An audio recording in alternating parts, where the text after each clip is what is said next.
Top stories coming up this evening live from New York City. A former Trump Organization CFO pleads guilty to tax evasion charges.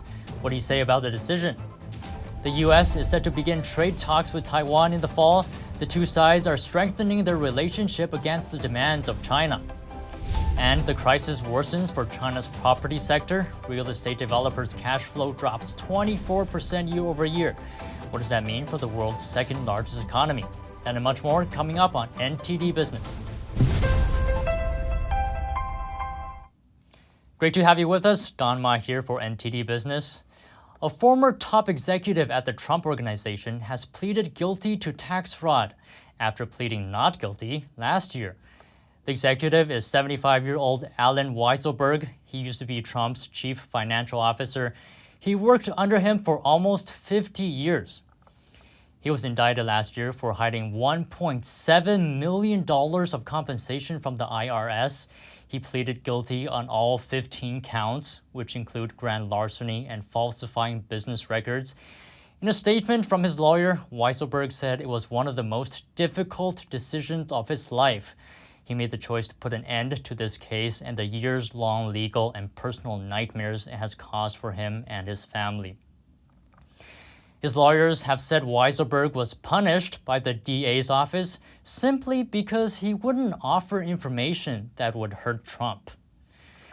And a quick update on the FBI's raid on President Trump's Mar-a-Lago home. A judge today has ordered the government to give him a redacted version of a key document, which outlined the reasons why the search warrant for the raid was approved. Several media outlets are calling for the release of the documents while government lawyers oppose the release.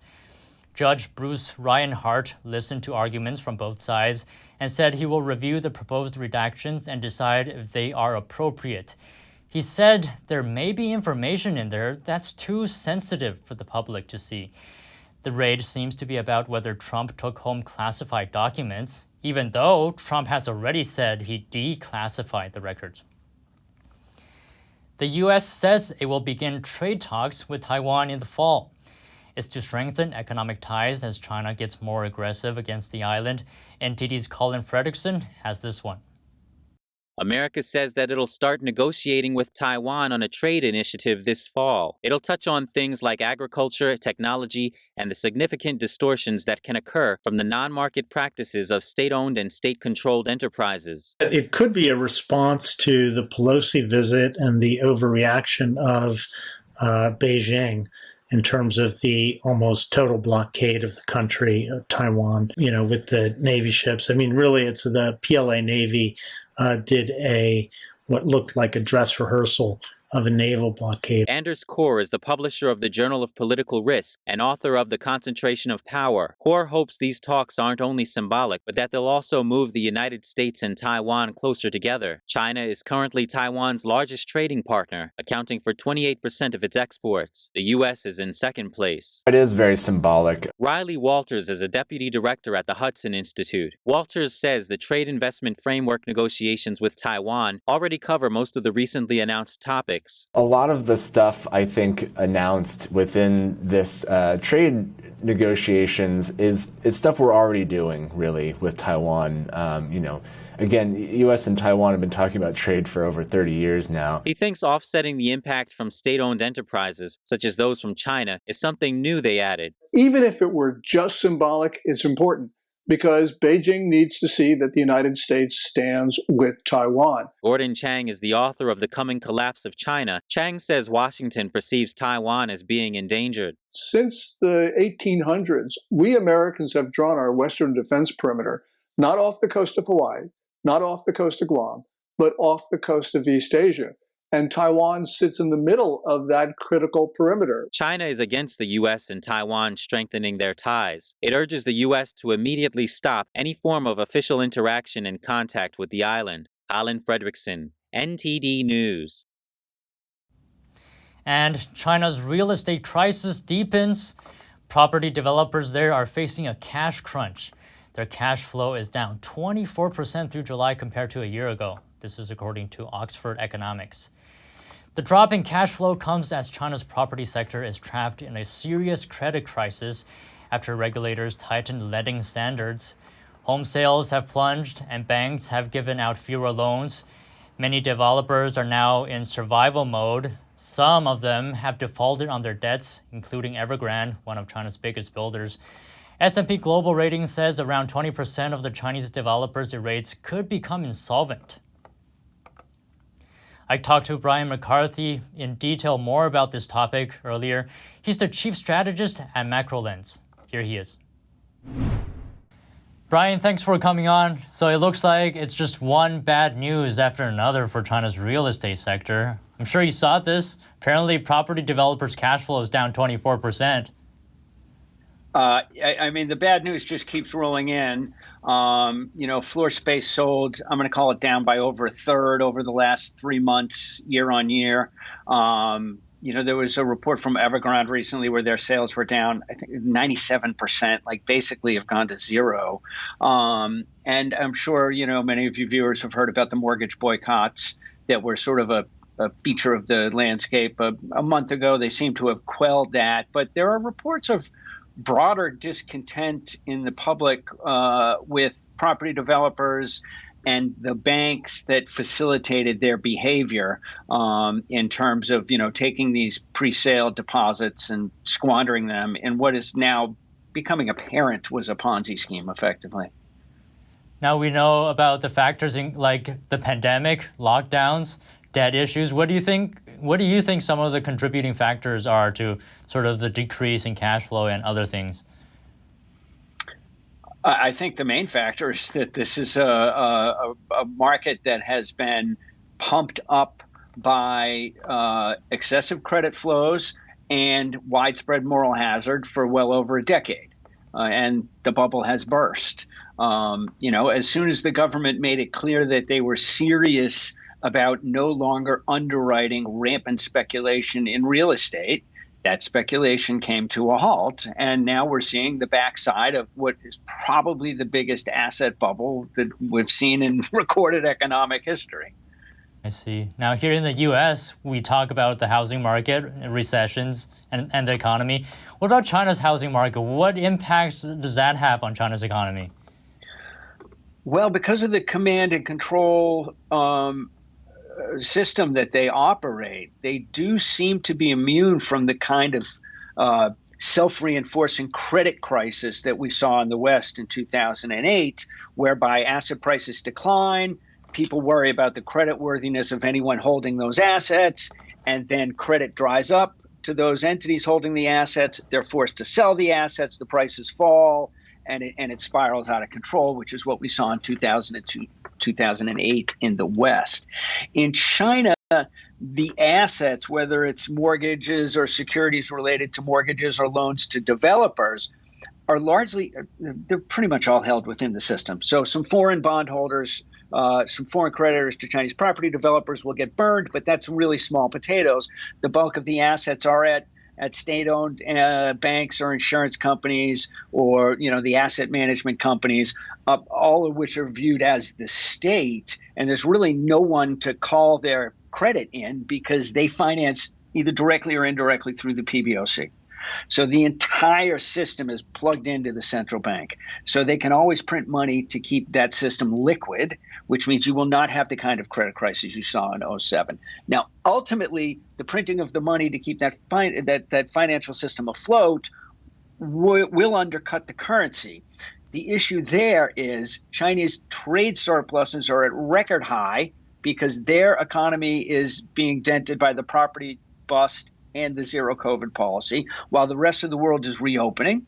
The rest of the world has been buying goods rather than services because of the pandemic, which has blown out China's trade surplus, which last month hit $100 billion, the biggest month ever.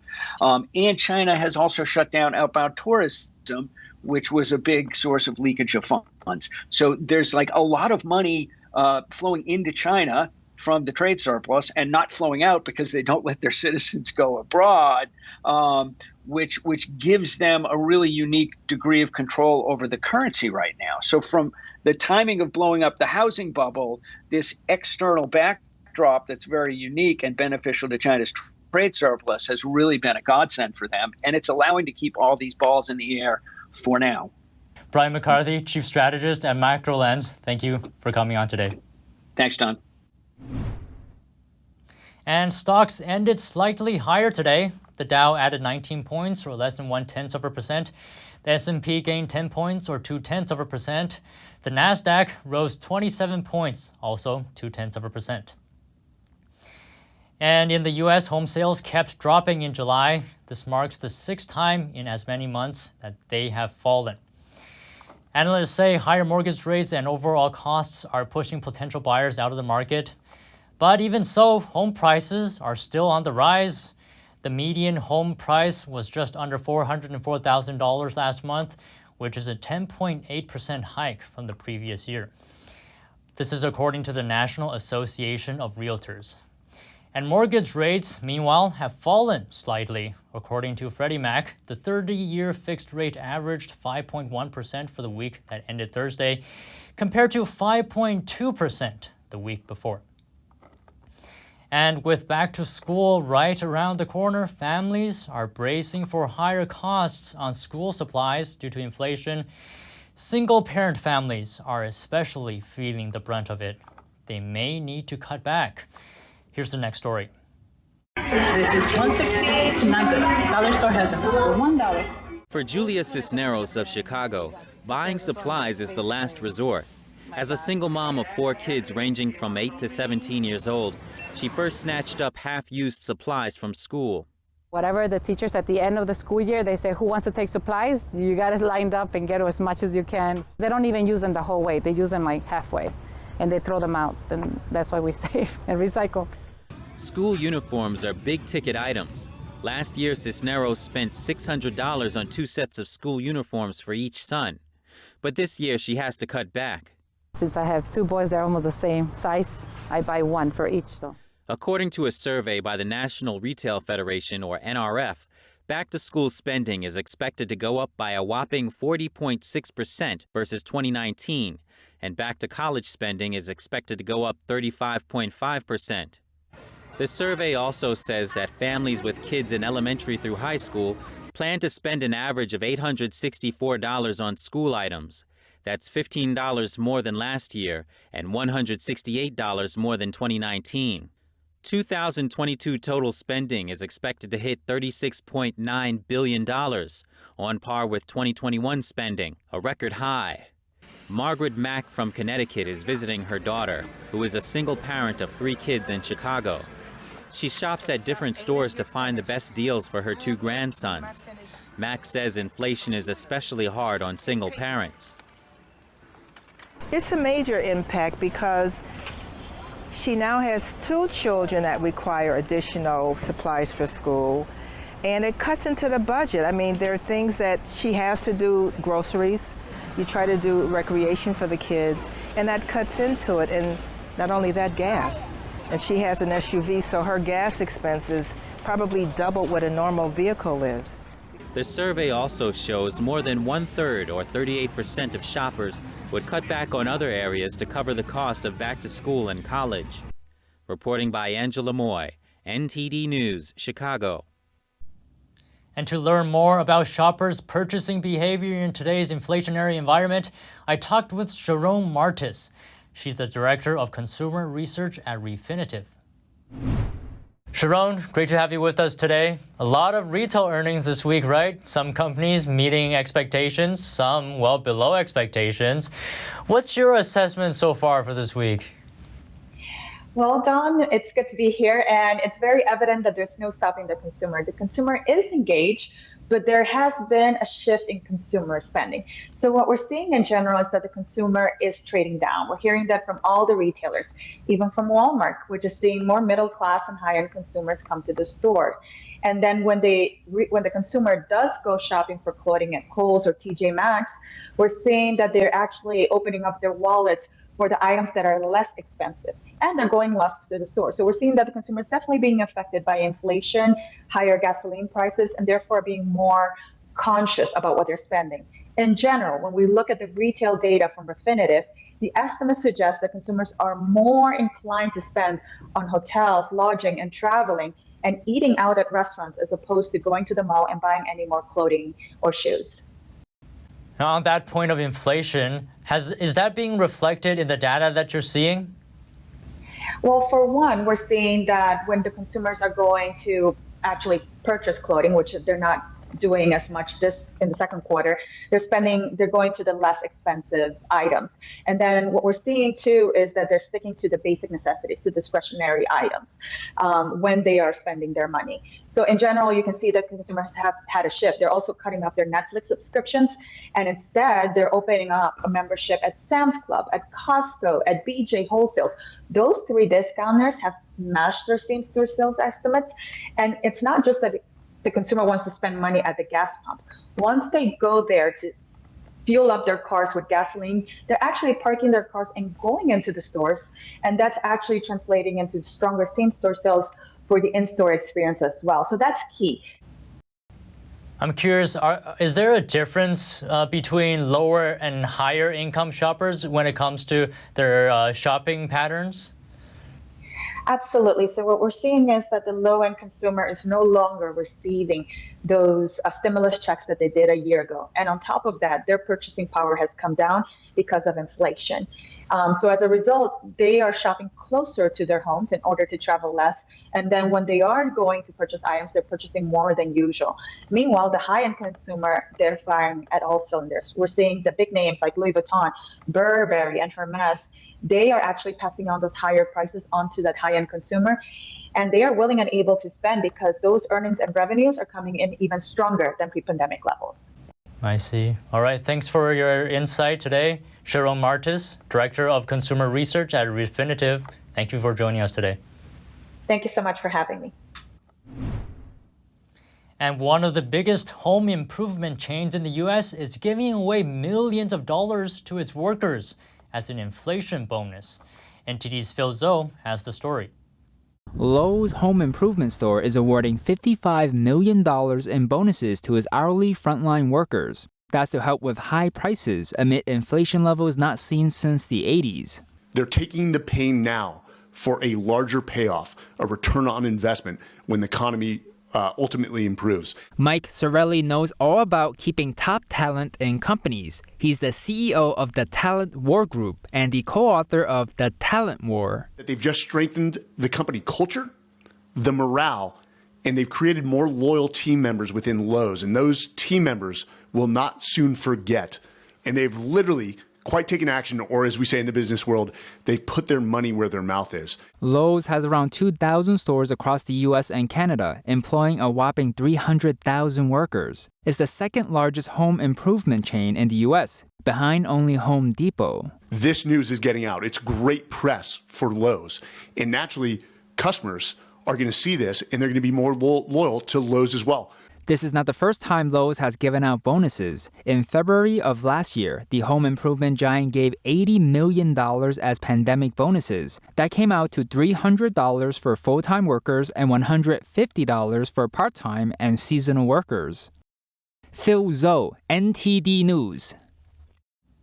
And still to come after the break, a wine company holding a contest, offering tens of thousands of dollars to help you pursue your side hustle or passion projects. And Gen Z has been helping the fashion industry come back from the pandemic losses. That and more coming up on NTD Business.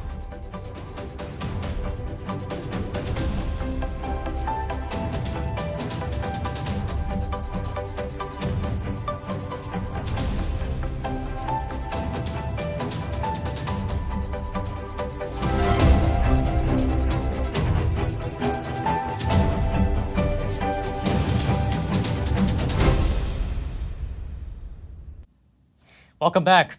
The FDA has issued its first warning letter for the marketing of illegal flavored nicotine gummies.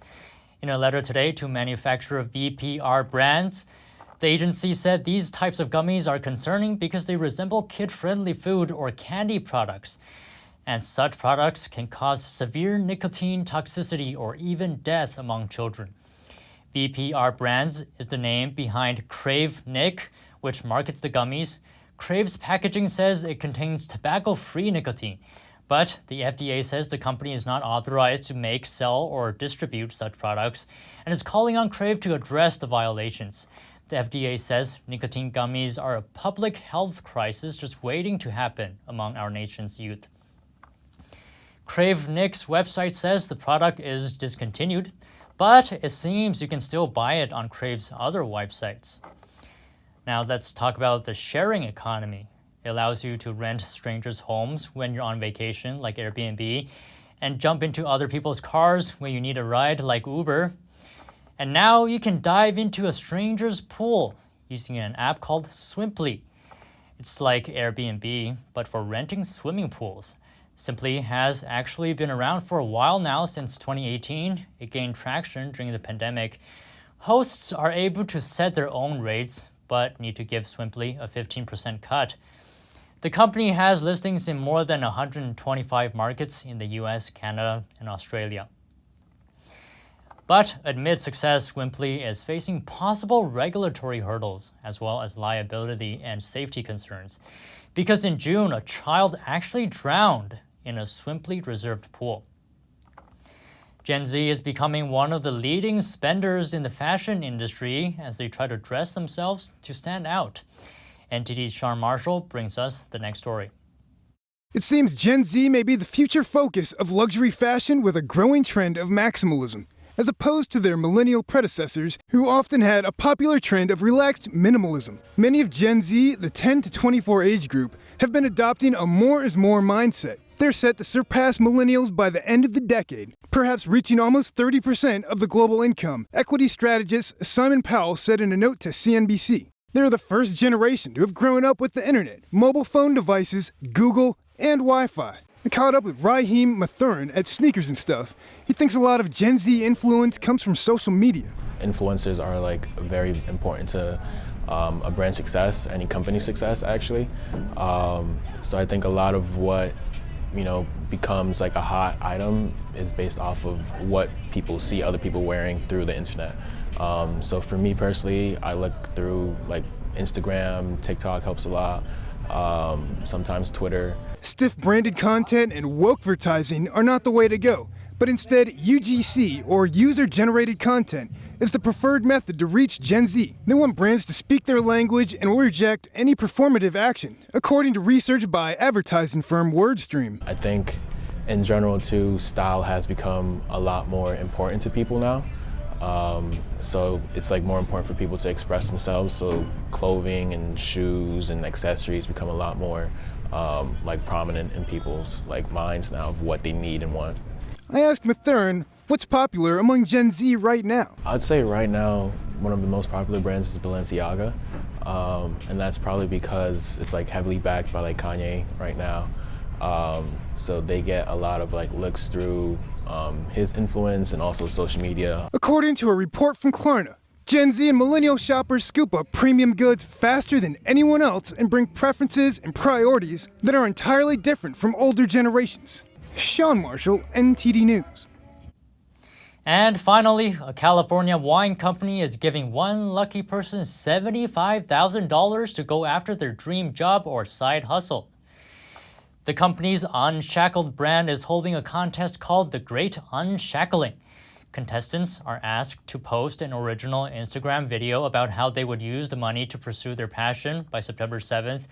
The post must include the hashtags The Great Unshackling Contest and hashtag 21. Contestants also need to tag and follow Unshackled Wines.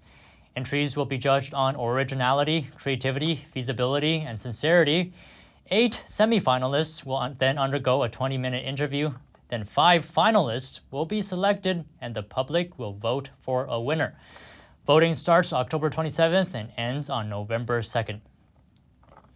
And that's all the stories we have today from the NTD Business team and myself, Don Ma.